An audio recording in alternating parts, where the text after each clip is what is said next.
That's 21 goals for Borussia Dortmund. They are now record breakers. Most goals scored in the group stages, 21. And that was set in their 2-2 draw with Real Madrid, in which they now finished top of their group against the team that I largely have said is still probably the best team in the world at the moment, taking both their domestic form and Champions League. So not bad standing for Borussia Dortmund. And of those goals that they continue to bang in, one man's at the forefront of it. Well, more than that, you can consider Dembele, who's actually had a hand to play in, I believe, 13 of the last 15 goals. Not bad for a man named Dembele, even if he is the second string Dembele. As we know, Moussa Dembele is the main Dembele. And then that young kid is only, 13 years of age, both of them which play at Celtic. And then you get the Dortmund Dembele to come in. But Aubameyang, this guy cannot stop scoring.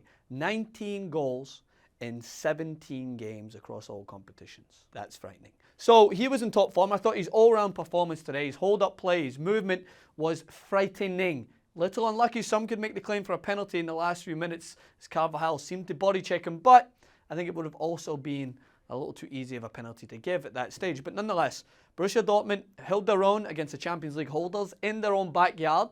Marco Reus obviously playing a hand to play in that as he came on off the bench. Real Madrid looked decent at times. Cristiano Ronaldo looked very frustrated, but I'm not going to jump on the bandwagon of Ronaldo's frustrated, so he's out of form just to be made to look like a fool when he bangs in a hat-trick in the near future.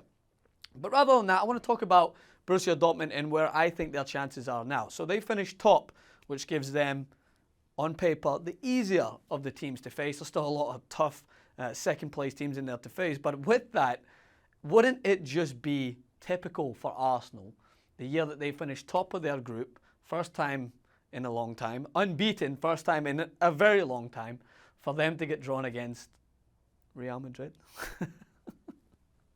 Because they finished second. But I'm not going to put that into the universe, even though I just put it out to the universe and Arsenal fans have already got me made up with a little voodoo doll with a bow tie or a tight sweater or a vest or whatever else and sticking Arsenal-like needles in me. I'm sorry, it just had to be said. It's funny. But Borussia Dortmund now, they're going to face a tough task no matter what. I think that they have got a good chance of progressing in this tournament. They're strong at the back. Their work ethic is second to none. They have individual talent plaguing their team. Not a bad thing to be plagued by. But I think where they do need to shore up is I think they need to keep an eye out from cross balls. I think that Benzema's first goal was far too easy for them to slip the ball in behind. Not enough markers in the box. And that's going to be an area of worry. But when you score that amount of goals, 21, in a pretty tough group, it has to be said, you have to be looked at as a threat going forward. Definitely a threat. Another team that could be a dark horse going forward, as the rest of the competition in the Europa League can breathe a massive, oh, thank fuck.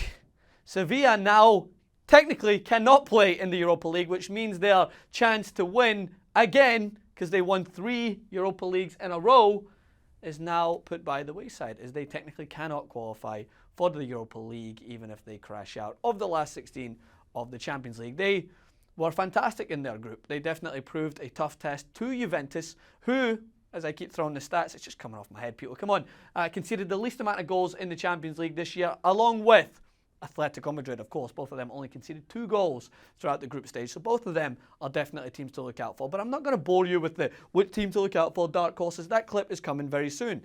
This clip is about who impressed me on the day, and it was Borussia Dortmund. Even though it was a draw, they impressed me enough to go into the Bernabeu, a place where German teams such as Wolfsburg have fell flat in their face. They have to be considered a dominant team going forward, the most dominant German team in the competition at the moment, based on what we've seen. Bayern Munich finishing second in their group. So they're definitely a threat going forward. And then a last bit, a really not needed point. Yeah, Leicester City got destroyed by Porto. Porto are a good team. They're a team that I don't think anyone wants to be facing as a second place team, because they're by no means an easy opponent. Leicester already qualified, top of their group, credit where credit's due. Don't let this stupid result mask how great their full first campaign has been up to this point. They are the winners for me. When you look at all these teams performing, to finish top of their group while Spurs crash out in a mediocre group, Leicester City will never be laughed at for me. They may have conceded 5, 7, 8, 9, 10, 15 goals, 69 goals, and I still chuckle because it's 69, but I would not condemn them for the way they played, because they have been great. And that is it for me until we move forward to the round of 16. Peace.